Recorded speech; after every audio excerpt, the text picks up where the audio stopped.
بسم اللہ الرحمن الرحیم۔ میرے محترم سامعین، آج میں آپ کی خدمت میں شوال کے 6 روزوں کے متعلق ذکر کروں گا۔ آپ ذرا خوب توجہ سے سماعت فرما لیجئے کہ شوال کے روزوں کی حدیث پاک میں بڑی فضیلت آئی ہے۔ فرمایا کہ جو بندہ شوال کے 6 روزے رکھ لیتا ہے گویا کہ اس نے پورا سال کے روزے رکھ لیے۔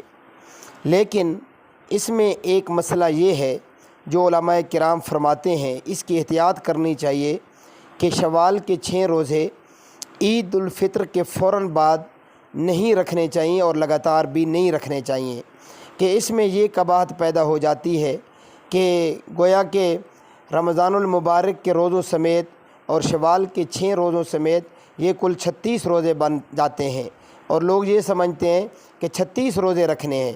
اس لیے اگر روزے رکھنے بھی ہیں تو پورا مہینہ جو ہے وقفے سے رکھ لیں اور شوال کے مہینے کے اندر یہ 6 روزے مکمل کر لیے جائیں۔ ہاں، یہ بات اس میں احتیاط کریں کہ شوال کے 6 روزے عید کے فوراً بعد اور مسلسل نہیں رکھنے چاہیے۔ اللہ رب العزت مجھے آپ کو صحیح طور پر شریعت کے مطابق زندگی بسر کرنے کی توفیق عطا فرمائے۔ میرے محترم سامعین، مزید ایسے مستند دینی مسائل جاننے کے لیے میرے اسلامی چینل ذوق اسلام کو ضرور سبسکرائب فرما لیجیے۔ جزاکم اللہ خیرا و احسن الجزا۔